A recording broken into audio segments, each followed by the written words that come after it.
Hello guys, നമുക്ക് റാഗിപ്പൊടി വെച്ചിട്ട് ഒരു നൂൽപ്പൊടി ഉണ്ടാക്കാം. ആദ്യം തന്നെ റാഗിപ്പൊടി എടുത്ത് അതിലേക്ക് ആവശ്യത്തിന് ഉപ്പിട്ട് തിളച്ച വെള്ളം ഒഴിച്ച് നന്നായിട്ട് കുഴച്ചെടുക്കാം. അതിനുശേഷം നമ്മുടെ ഇഡ്ഡലി തട്ടിലേക്ക് എണ്ണ പുരട്ടി കൊടുത്ത് അതിലേക്ക് നമ്മുടെ രായി മാവ് ചുറ്റിച്ച് കൊടുക്കാം. ഇതിന് നൂൽപുട്ട് എന്നും ഇടിയപ്പം എന്നും പറയും കേട്ടോ.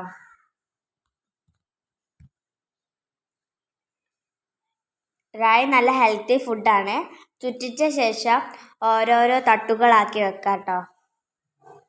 അതിനുശേഷം നമ്മുടെ ഇഡ്ഡലി കുക്കറിലേക്ക് ഇതിനെ ഇറക്കി വെച്ച് നന്നായിട്ടൊന്ന് ആവി വരിപ്പിച്ചെടുക്കാം. നന്നായിട്ട് ആവി വന്ന ശേഷം നമുക്കത് പാത്രത്തിൽ നിന്ന് കൊട്ടി കൊടുക്കാം.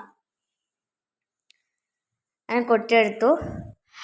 കറുത്ത നൂൽപുട്ടും വെളുത്ത തേങ്ങാപ്പാലും, തേങ്ങാപ്പാൽ അല്ലെങ്കിലും വെളുത്തിട്ടാണല്ലോ. രായും അത്ര ഇഷ്ടമൊന്നുമല്ല, എന്നാലും ടേസ്റ്റ് ഉണ്ടായിന്. രായ ഇഷ്ടമുള്ളവർക്ക് ഇത് എന്തായാലും ഇഷ്ടപ്പെടും കേട്ടോ.